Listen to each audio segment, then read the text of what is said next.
కూరపాటి వెంకటనారాయణ సార్ని తమ అమూల్యమైన సందేశాన్ని అందించాల్సిందే కోరుతాము. ఈనాటి ముఖ్య అతిథి ఆత్మీయ మిత్రుడు ఆచార్య బర్నా ఐలయ్య గారు కార్యక్రమానికి దాన్ని నడిపేటువంటి రథసారథి. ఈ కార్యక్రమం ముఖ్యంగా సోషల్ థాట్ అనే సెంటర్ని ఏర్పాటు చేసి యువకులైన యువతులైనటువంటి సామాజిక సేవా దృక్పథం, సామాజిక సేవ చేసేటువంటి కార్యక్రమం చేసేటువంటి చింత ప్రవీణ్, మిత్రుడు ప్రొఫెసర్ రామేశ్వరం, ఇక్కడ చాలా మంది మిత్రులు డ్యాస్ ముందుగా డ్యాస్ పైన అదేవిధంగా ముందున్నటువంటి మిత్రులందరికీ, వీళ్ళ పార్టిసిపెంట్స్ అందరికీ ఈ సాయంత్రం శుభాభివందనాలు. నేను గత 3-4 ఏళ్ళ నుంచి అబ్జర్వ్ చేస్తున్నాను. తెలంగాణ వచ్చినప్పటికీ కూడా ఈ సాహిత్య సంబంధించినటువంటి కానీ లేదా సోషల్ అవేర్నెస్ తీసుకొచ్చేటువంటి కార్యక్రమాలు కానీ కొంచెం తగ్గిపోయినాయి గత 10 ఏళ్ళల్లో అని నేను చాలాసార్లు అబ్జర్వ్ చేస్తున్నాను. ఈవెన్ ప్రొఫెసర్ బర్నా ఐలయ్య గారితో కూడా చెప్పారు. వరంగల్ దీనికి చరిత్ర ఉంది. అనేక సేవా కార్యక్రమాలకు, ప్రజా చైతన్య వేదికలకు ఇది ముఖ్యమైన కేంద్రం నార్త్ తెలంగాణలో. అలాంటిది ఒక స్తబ్దత ఏర్పడ్డది అనేది నా ఫీలింగ్. అది సరే, కొంతమంది చేస్తుండొచ్చు, కానీ నా పర్సనల్ అబ్జర్వేషన్ అయితే స్తబ్దత ఏర్పడ్డది. రచయితల విషయంలో కావచ్చు, ఇంకా ఇతర కళాకారుల విషయంలో కావచ్చు, ఉద్యమాలు చేసినటువంటి వివిధ కోణాల నుంచి ఉద్యమాలు చేసినటువంటి మన ఈ వరంగల్ చైతన్యవంతులైనటువంటి యువకులు, అదేవిధంగా పెద్దలు కొంత ఇది వాతావరణం సరిగా లేకును, కరోనా రావడంతో తర్వాత మీటింగ్లు పెడితే కూడా నిషేధించేటువంటి ప్రభుత్వాలు ఉండడం వల్ల కొంత స్తబ్దత ఏర్పడ్డది 10 ఏళ్లలో. సరే, ప్రవీణ్ ఈ కార్యక్రమాన్ని ప్రతి సంవత్సరం నిర్వహిస్తున్నారు, అభినందనీయం. ప్రవీణ్కు సహకరించేటువంటి మిత్రులకు కూడా అభినందనీయం. మన సమాజాని కోసం బతకాలని కాళోజీ గారు అదే చెప్పారు కదా. ఆ కొటేషన్ నాకు రాదు, కానీ పుట్టుకనేది చావునేది, బ్రతుకంతా ప్రపంచాన్ని, ఇదే సమాజాన్ని అని చెప్పి. అంటే మనం వ్యక్తిగా పుడుతున్నాం, తర్వాత మళ్ళీ చనిపోయేటప్పుడు కూడా ఎవరిది అది ఆయన ఒక నిర్ణయం, ఒక ఆ ఎండింగ్ అనేది ఉన్నది. ఆ రెండు నీయే. కానీ ఆ బ్రతుకున్నంత కాలం మాత్రం నువ్వు సమాజాని కోసం పనిచేయాలి అని ఒక సంకేతం, అది ఒక హితవు. కాబట్టి అలాంటిది ఇప్పుడు మరి ఈ సంస్థ పెట్టినటువంటి సావిత్రిబాయి పూలే ఆమె చేసిన సర్వీస్ కూడా మొత్తం కాలం అంతా కూడా ఆమె ఆ సమాజాని కోసమే అనేక త్యాగాలు చేసి, అవమానాలు భరించి కూడా చివరికి ప్రాణం కూడా వదులుకున్నది సమాజ సేవలో. ఇక్కడ కలరా వచ్చిన వాళ్ళకు ఇచ్చినటువంటి సేవ వల్ల ఆమె కూడా కలరా అంటుకున్నది, సరిపోయింది. కాబట్టి ఆయనే పూలే కూడా ఆ విధంగానే చనిపోయింది.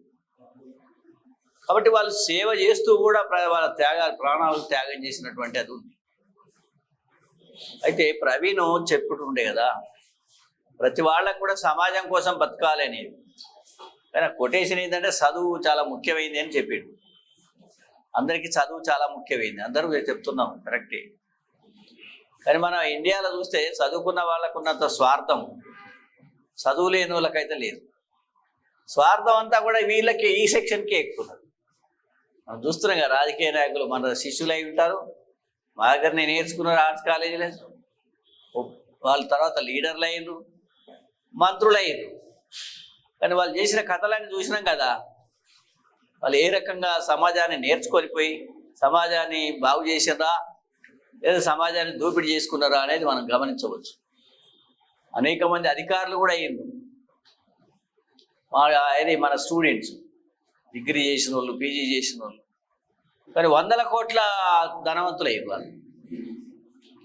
కుటుంబానికి సేవ చేయరు, బంధువులకు చేయరు, ఇరుగు పొరుగులకు చేయరు, సమాజానికి చేయరు. ఈ రకంగా స్వార్థపూరితమైనటువంటి చదువు అనేది ఒక్కటి అదేదో చదవడం రాయడం అది కాదు కదా. సామాజిక ప్రయోజనమైనటువంటి చదువు చదవాలి.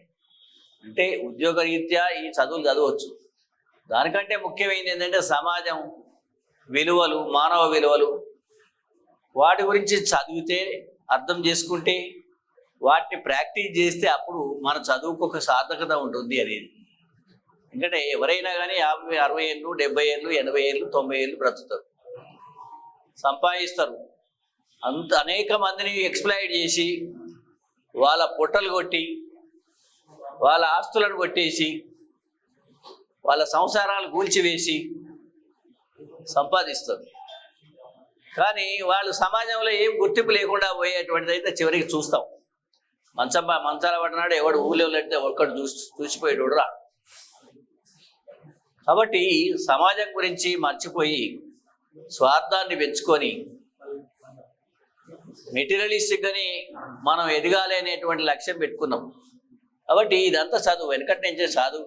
వాళ్ళిద్దరు దంపతులు కానీ అనేక మంది సంఘ సేవకులను చూసినాం, మనం వింటున్నాం, చరిత్రలు చదివినాం. కానీ ఏం నేర్చుకున్నాం అనేది చాలా ఇంపార్టెంట్. చాలా ఆందోళనకరమైనటువంటి అంశాలను ఇలా సమాజంలో చూస్తాం. అవినీతి ఎలా పెరిగిపోయింది, దోపిడీ ఎలా పెరిగిపోయింది, హింస ఎలా జరుగుతూ ఉన్నది, స్త్రీల పట్ల ఇంత ఎమ్మెల్యే లాంటి మంత్రులు లాంటి వాళ్ళు ఎట్లా మిస్బిహేవ్ చేశారు గత 10 ఏళ్లలో. మంత్రులు, ఎమ్మెల్యేలు కూడా ఎన్ని రకాల మనం వీడియోలు చూస్తూ ఉన్నాం వాళ్ళ మిస్బిహేవియర్. కాబట్టి స్త్రీల పట్ల అంత అగౌరవంగా అనేది, అంత అహంకారంతో చేసినటువంటి ఇవన్నీ కూడా మనం సభ్య సమాజంగా మనం ఉన్నాం. కాబట్టి మనం సైలెంట్గా చూస్తూ ఉన్నాం, అనేక విషయాలను కూడా సైలెంట్గా చూస్తూ ఉన్నాం. ఈవెన్ ప్రభుత్వాలు చేసేటువంటి అణచివేత, దోపిడిని, అరాచకాన్ని, ఒక ఆధిపత్య ధోరణిని కూడా అబ్జర్వ్ చేసుకుంటూ దాన్ని అనుభవించుకుంటూ కూడా ఉన్నాం మనం. కాబట్టి సావిత్రిబాయి పూలే లాంటి వాళ్ళు సరే వాళ్ళు ఒక సామాజిక పరివర్తన కోసం చేసిండ్రు, విద్య కోసం, స్త్రీల యొక్క పునరుద్ధరణ కోసం, వితంతువుల కోసం, తండ్రి లేని పిల్లలను సాధడం కోసం. అది స్వేద దృక్పథం. అందులో ముఖ్యంగా శూద్రుల గురించే వాళ్ళు ఎక్కువ పట్టించుకున్నారు. శూద్రులు అంటే పేదవాడు. కాబట్టి ఈ దృక్పథం కొరవాడింది ఈ సమాజంలో. కానీ చాలా మినిమైజ్ అయిపోయారు పనిచేసేవాళ్ళు, ప్రజల కోసం పనిచేసే వాళ్ళు చాలా తక్కువ అయిపోయింది. కాబట్టి ఇది ఇప్పటి యువతరం కానీ మధ్య వయస్కులైనటువంటి వాళ్ళు చూస్తున్నాం. చాలా విషయాలలో ఒకప్పుడు చూస్తే ఎంతోమంది సమాజం గురించి ఆలోచించే వాళ్ళు, పోరాటాలలో పాల్గొనేవాళ్ళు. కానీ ఇప్పుడు చాలామంది స్వార్థపూరితంగా ఉండి సమాజం సమస్యలు జరుగుతున్నటువంటి సమాజాన్ని విధ్వంసం చేసేటువంటి 2 అంశాలు జరుగుతా ఉన్నాయి. ఒకటి, మద్య వ్యాపారం అనేది చాలా దోపిడీ చేయడమే కాకుండా సమాజాన్ని నాశనం చేసేటువంటి మద్య వ్యాపారం ఈ రాష్ట్రంలో జరుగుతూ ఉంది. శ్రామికులు పని చేయకుండా అయిపోయింది. 40 ఏళ్ళకే మగవాళ్ళు చనిపోవడం, స్త్రీలకు భర్తలు లేకుండా, పిల్లలకు తండ్రి లేకుండా వాళ్ళ సంక్షోభంలో పడిపోయేటువంటి కుటుంబాలు నేను అనుకుంటా కొన్ని లక్షలు ఉండవచ్చు.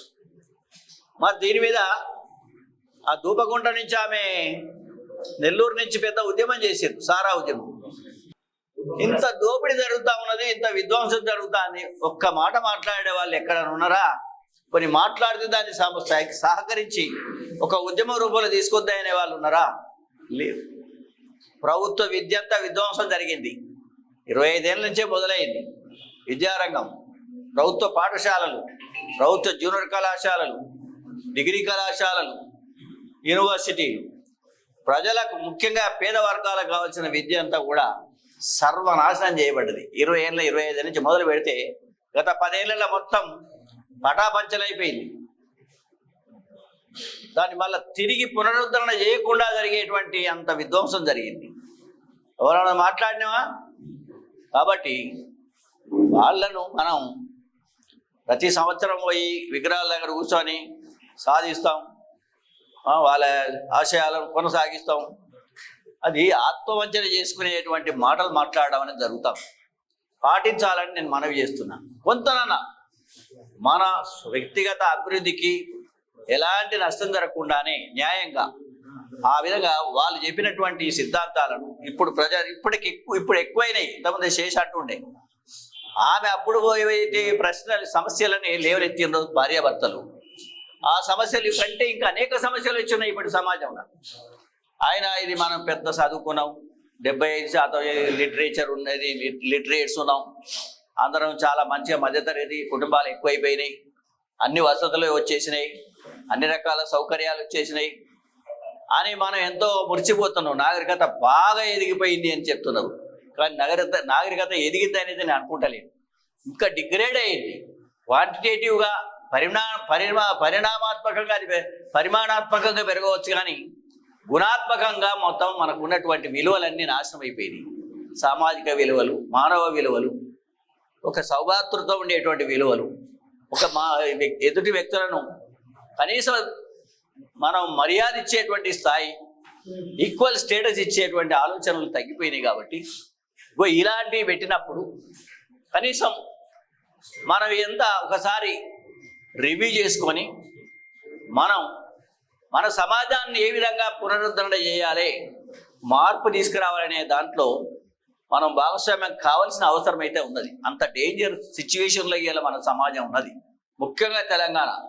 సరే ఏదో మార్పు తీసుకొస్తామని తెలంగాణలో ఇవాళ మార్పు తీసుకొచ్చినట్టు సరిపోదు. అది ఒక పార్టీ పోయి ఇంకో పార్టీ రాగానే మార్పు రాదు.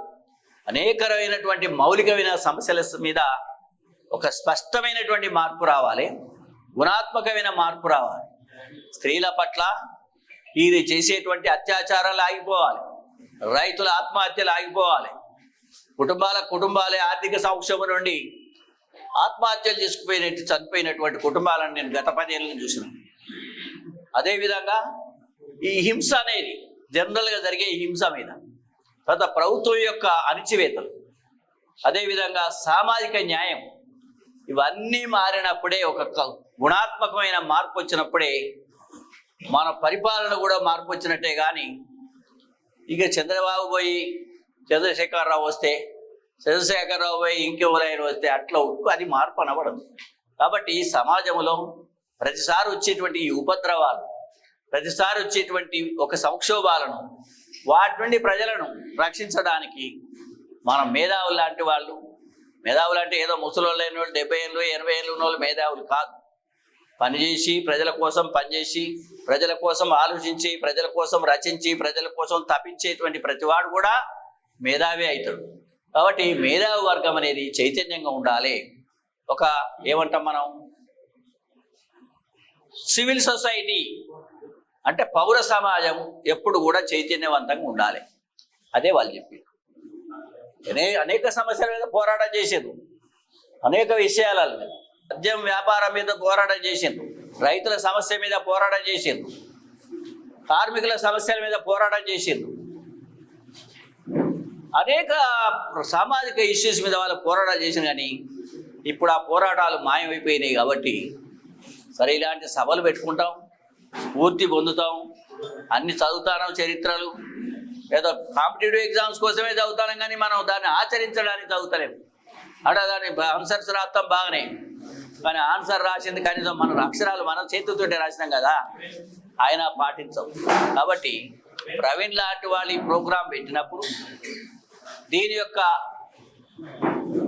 మంచి విషయాలన్నీ కూడా సమాజాన్ని ఒక నాగరికత డిగ్రేడ్ అవుతున్న నాగరికతను పునరుద్ధరించడానికి ఉపయోగపడాలని పార్టిసిపేట్ చేసిన వాళ్ళమే కాకుండా మనం మరో సావిత్రిబాయి పూలే, అదేవిధంగా పూలే దంపతుల్లాగా, అంబేద్కర్ లాగా, సాహు మహారాజు లాగా, లేక ఇంకా ఇతర సోషల్ రిఫార్మర్స్ లాగా మనకు దోచినంతగా, మనకు చేతనైనంతగా, వీలైనంతగా ఆ సర్వీసులు ఓరియంటేషన్ చేసుకోకపోతే ఈ సమాజం మరింత రాక్షస పాలన రాక్షస సమాజం వచ్చేటువంటి ప్రమాదం పొంచి ఉన్నది ఈ సమాజానికి. కాబట్టి మిత్రులారా, చాలా కాలం తర్వాత నేను ఇలాంటి మీటింగ్ పార్టిసిపేట్ చేయడానికి నాకు అవకాశం ఇచ్చిండు. నేను కూడా సరే సంతోషంగా ఒప్పుకొని వచ్చాను. ఇంకొక మీటింగ్ నాకు ఉన్నది కాబట్టి ఇంకో 20 నిమిషాలు 30 నిమిషాలు నేను ఉంటాను. మీరందరూ కూడా ఇలాంటి పురస్కారాలు తీసుకున్న వాళ్ళందరినీ కూడా వారికి శుభాకాంక్షలు. పురస్కారం తీసుకుంటే ఇంకా బాధ్యత పెరిగిందని అనుకోవాలి, అంతటితోటిగా మా బాధ్యత అయిపోయింది అని అనుకోకూడదు. ఈ పురస్కారాలు తీసుకునే వాళ్ళు కూడా మరింత శ్రమపడాలి, మరింత కాంట్రిబ్యూట్ చేయాలని, వాళ్ళతో పాటు చూసిన వాళ్ళు, అబ్జర్వ్ చేసిన వాళ్ళు కూడా దాన్ని మాకు పురస్కారాలు రాలేదు కదా మేము ఎట్లా చేస్తామని అనుకోవద్దు. అందరికీ వరుసగా వస్తూనే ఉంటాయి కాబట్టి పురస్కారం అనేది ప్రజల గుర్తింపే పురస్కారాలు అవుతాయి.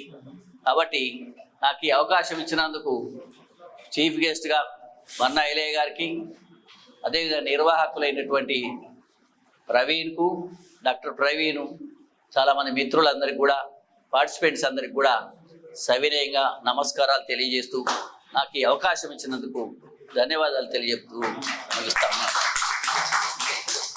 ప్రొఫెసర్ గజ్జల రామేశ్వర్ సార్, ఆ సార్ని ఇప్పుడు మాట్లాడాల్సిందిగా కోరుతాము. ఈనాటి మహత్తర కార్యక్రమానికి అధ్యక్షత వహిస్తున్నటువంటి వరంగల్ సాహితీ శిఖరం మిత్రులు ఆచార్య బన్నా ఐలయ్య గారు, మరియు అదేవిధంగా పక్కనున్నటువంటి వరంగల్ సామాజిక మార్పు కొరకు తపన పడుతున్నటువంటి సహాయశీలి గౌరవనీయులు వెంకటనారాయణ గారు, మరియు మా మిత్రులు శేషు, నాకు 30 సంవత్సరాల క్రితమే పరిచయం. నేను కాకతీయ యూనివర్సిటీలో హాస్టల్ వార్డెన్ ఉండగా నా బోర్డర్. అప్పటి నుండే ఉద్యమాలకు, అన్యాయాలకు వ్యతిరేకంగా ఉంటూ ఒక మార్పు కొరకు నిరంతరం చేస్తున్నటువంటి మిత్రులు డాక్టర్ శేషు గారు, మరియు గీత విజయ్ కుమార్ గారు, అదేవిధంగా ఈ కార్యక్రమాలకు వచ్చినటువంటి doctor Gopi psychologist, doctor colonel గారు, మరియు మా గ్రామం సోమిశెట్టి శ్రీనివాస్ గారు, ఈనాటి స్థల దాత గౌరవనీయులు మిత్రులు రాజేష్ గారు, ఇంకా అనేక రంగాలలో సేవలు అందించి ఈనాడు సన్మానాలు తీసుకోబోతున్న వారందరికీ నమస్కారం. నేను ఎక్కువగా సామాజిక వేదికల మీద ఉపన్యాసాలు ఇవ్వలేదు, కానీ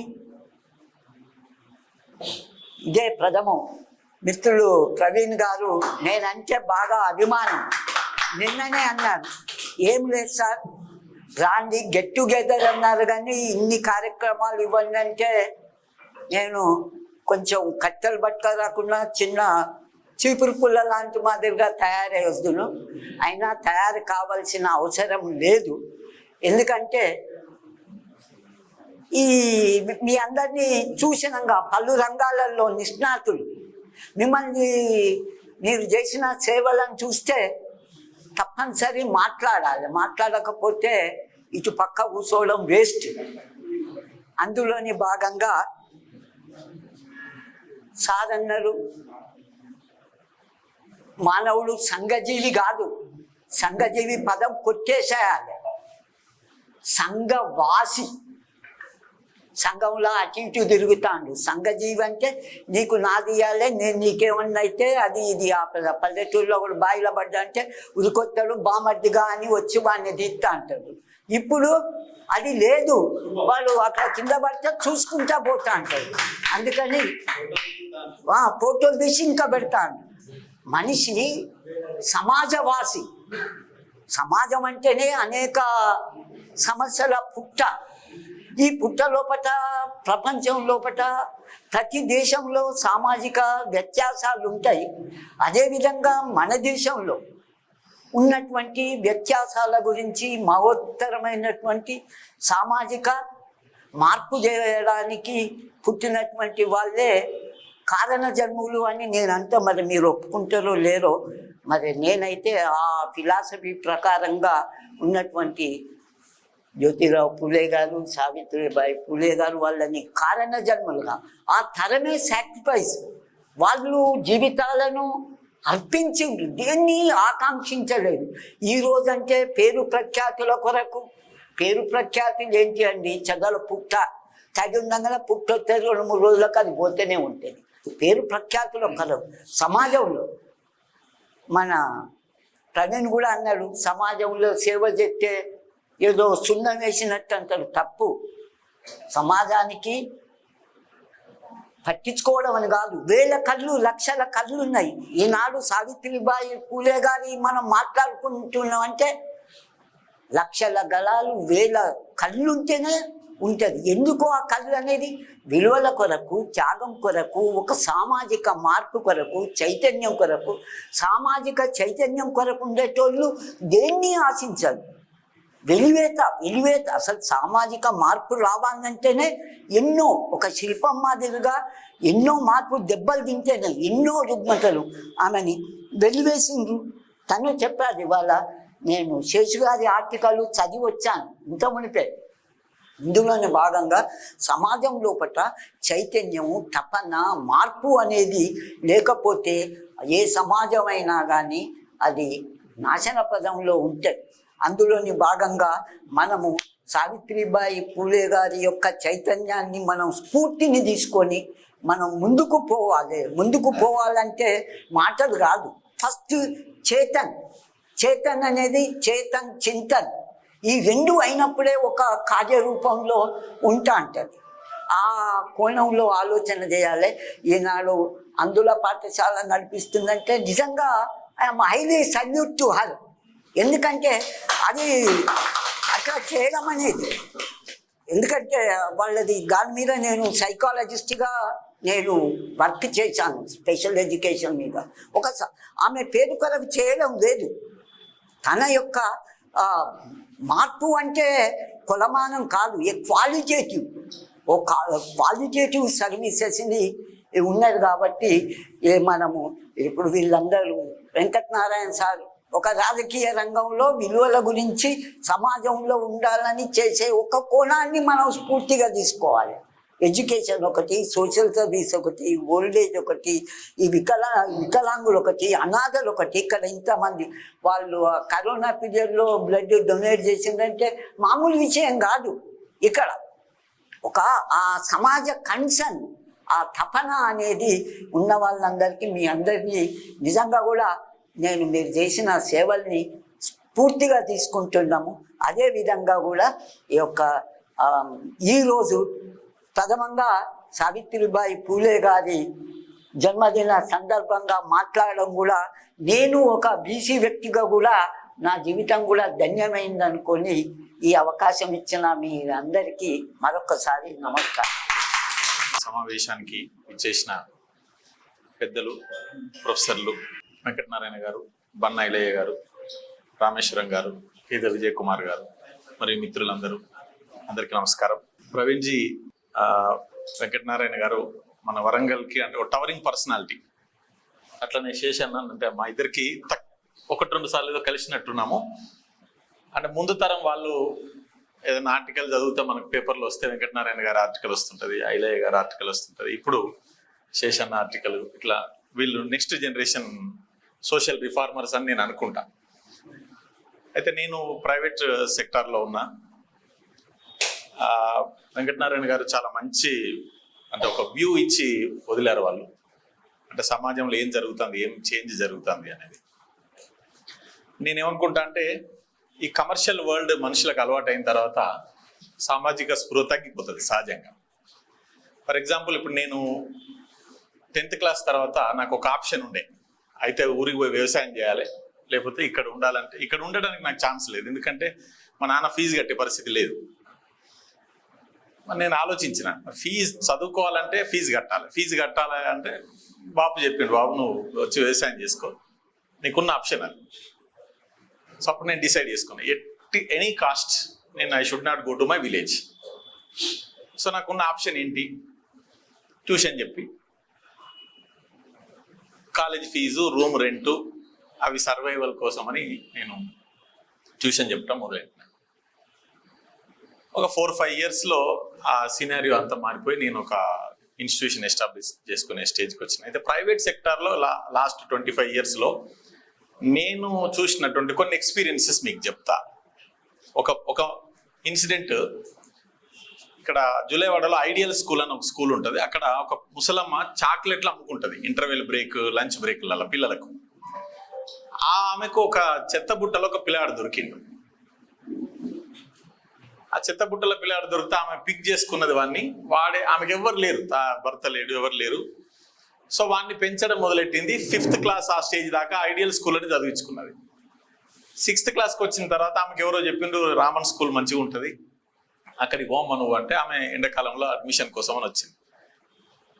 సీట్లు అయిపోయినాయమ్మా, నేను నంబరింగ్ కోసం స్కూల్ నడపను, ఇప్పుడు గ్రోత్ కోసం నడపను, నేను స్కూల్ సక్సెస్ కోసం నడుపుతా. గ్రోత్ కోసం నడిపితే ఈ బిల్డింగ్ ఇంకో 2-3 బిల్డింగ్లు కట్టాలి, 1000, 2000, 3000 స్ట్రెంత్ చేయాలి. ఇట్స్ నాట్ మై పర్పస్, అది కాదు నాకు, సక్సెస్ కోసం నడుపుతా అంటే. లేదు సార్ నేను మీతో మాట్లాడాలి అన్నది. రమ్మని ఆఫీస్లోకి రమ్మంటే ఇట్లా నాకు ఈడు దొరికింది సార్, ఈడు వానికి చెప్పొద్దు, వాడిని మీరు చదివిపియాలన్నాక. So I understood. ఆమె ఓ ప్రొఫెసర్ కంటేనో లేదంటే ఓ ఎడ్యుకేషనలిస్ట్ కంటే చాలా గొప్పది ఆమె. ఎందుకు గొప్పది ఆమె? ఆమె అన్ఎడ్యుకేటెడ్. ఒక అన్ఎడ్యుకేటెడ్ ఏమనుకుంటుందంటే ఆమె లైఫ్ కంఫర్టబిలిటీ అనేది పక్కన పెట్టి ఒక చెత్తలో దొరికిన పిల్లగాన్ని చదివిపిస్తే వాడు ఎక్స్ట్రాడినరీ, వాడు తయారు కావాలి ఈ సమాజానికి అనుకున్నది ఆమె. సో అది నాకు ఇన్స్పిరేషన్ అనిపించి నీకెంత వీలైతే అంత ఫీజు కట్టమ్మా చాలు అని చెప్పి ఆ పిల్లోని 10th క్లాస్ వరకు చదివిపించి ఇంటర్మీడియట్లో నేను నా ఓల్డ్ స్టూడెంట్స్ అమెరికాలో అక్కడిక్కడ పిల్లలు ఉంటే వాళ్ళతో డబ్బులు డొనేట్ చేయించి వాడిని జూనియర్ కాలేజీలో జాయిన్ చేయించినాను. ఇప్పుడు వాడు బీబీసీకి పనిచేస్తున్నాడు. నేను ఎందుకు చెప్తున్నా అంటే ఇప్పుడైనా 100 సంవత్సరాల క్రితం సావిత్రిబాయి పూలే గారి తరంలోనైనా ఇంకా ముందు తరంనైనా మనకున్న వెపన్ ఎడ్యుకేషన్ ఒక్కటే. అన్ఫార్చునేట్గా వెంకటనారాయణ గారు చెప్పినట్టు ఈ ఎడ్యుకేషన్లో చాలా మిస్సింగ్ ఆస్పెక్ట్స్ ఉన్నాయి. అది ఇప్పుడు ప్లాట్ఫామ్ కూడా కాదు మాట్లాడడానికి. నేను ఈ ప్రైవేట్ స్కూల్ రన్ చేస్తున్నా, నాకు నేను క్వశ్చన్ చేసుకుంటా. నేను చదువు చెప్తా ఉన్నా, ఒక 270 మంది డాక్టర్స్ని తయారు చేసిన మా స్కూల్ నుంచి ఇప్పటి వరకు. ఒక 300 ఐఐటిఎన్స్ని తయారు చేసినాను. KG to క్యాంబ్రిడ్జ్ యూనివర్సిటీ వరకు నా స్టూడెంట్స్ ఉన్నారు. సో అది నా సక్సెస్గా కొలుసుకుంటా. గ్రోత్ నేను కొలుసుకోనని మీకు చెప్పింది అదే. అయితే ఇంత కొలుసుకున్న తర్వాత నేను క్వశ్చన్ వేసుకుంటా, కొద్దిగా మిడిల్ ఏజ్ మెచ్యూరిటీ వచ్చేటప్పటికి అసలు అబద్ధం చెప్పిన స్టూడెంట్ని మనం తయారు చేస్తున్నావా? ఓ డాక్టర్ని తయారు చేస్తున్నాము, ఐఐటిఎన్ తయారు చేస్తున్నాము, ఇంకెవరినో గ్రేట్ మ్యాన్ తయారు చేస్తాను. గ్రేట్ అంటే సక్సెస్ఫుల్ పర్సన్ అంటే, సక్సెస్ అంటే ప్రవీణ్ జీ చెప్పినట్టు బాగా డబ్బులు సంపాదించేటోని సక్సెస్ అనుకుంటాం ఇవాళ మనము. అబద్ధం ఆడకుండా ఉన్న పిల్లోని మనం తయారు చేయగలుగుతున్నావా అని నేను కనుక ప్రశ్నించుకుంటే నిజంగా లేదనే చెప్తా. As a parent, as a teacher. ఇక్కడ కొంతమంది అంటే యూత్ పిల్లలు ఎక్కువ కనబడుతారు. ఒక సజెషన్ ఏంటంటే, గవర్నమెంట్ ఏదో ఉద్యోగాలు ఇవ్వాలి, అది చేయాలి, ఇది చేయాలి, మనం చాలా ముచ్చట్లు మాట్లాడతాం. అవన్నీ ప్రాక్టికల్గా పోయేసరికి చాలా డిఫికల్ట్ సిచ్యువేషన్స్ ఉంటాయి. ఒక సింపుల్ లాజిక్ చెప్తాం మీకు. ప్రపంచానికి ఈ వరల్డ్ నడవాలంటే 60 కోట్ల మంది యూత్ పనిచేయాలి ప్రతి సంవత్సరం. 60 crores వేకెన్సీస్ క్రియేట్ అవుతుంటాయి అక్రాస్ ద గ్లోబ్. దాంట్లో 30 crores ఇండియన్ పాపులేషన్ ఉంటుంది, రిమైనింగ్ 30 crores వరల్డ్ అంతా ఉంటుంది. ఇంకా స్టాటిస్టికల్ అనాలిసిస్ కరెక్ట్ చెప్పాలంటే ప్రతి 3 ఉద్యోగాలల్లో 2 ఇండియన్స్ ఉండాల్సిన ఆవశ్యకత ఉన్నది. ఎందుకంటే ఇండియన్ యూత్, ప్రపంచంలో యూత్ ఉన్నదే ఈ దేశంలో. దీన్ని ప్రాపర్గా డైరెక్షన్లో కనుక మనం రన్ చేస్తే, అంటే ఎంప్లాయబుల్ సిటిజన్గా తయారు చేయడం ఒకటే కాకుండా వాల్యూ బేస్డ్ సిటిజన్, విలువలతో కూడుకున్న సిటిజన్ కనుక మనం తయారు చేస్తే కంపల్సరీగా మనం అనుకున్న చేంజ్ జరుగుతుంది. మీరు యాజ్ ఏ పేరెంట్స్ అవ్వచ్చు లేదా యాజ్ ఏ స్టూడెంట్స్ అవ్వచ్చు, వాల్యూ బేస్డ్ సిస్టమ్ని మనం కొంచెం మనసులో అలవాటు పరుచుకుంటే అది ఈ సమాజాన్ని కొంచెం బెటర్ చేస్తుంది అనేది నా ఎక్స్పీరియన్స్. అయితే ప్రవీణ్ గారికి నా రిక్వెస్ట్ ఏంటంటే, ఇలాంటి కార్యక్రమాలు ఏమైనా ఉన్నప్పుడు ఇంకెప్పుడైనా సరే Raman school doors are always open. ఇప్పుడు ఆ మెమోంటోస్, అవార్డ్స్ ఇవన్నీ డొనేట్ చేసింది వీరు శ్రీనివాసరావు గారు అనేది అందులో ఉన్నట్టుంది ప్యాంప్లెట్ లో, అంతేనా? మీరేనా తీసుకుంటున్నారా? Sorry, right. సో అలాంటి కార్యక్రమాలకి నా వంతుగా నేను డెఫినెట్గా ముందు వరుసలో ఉండి ప్రవీణ్ గారికి నేను చేదోడు వాదోడుగా ముందు ఉంటాను తెలియజేస్తూ ఈ అవకాశం ఇచ్చినందుకు అందరికీ ధన్యవాదాలు తెలియజేస్తాను.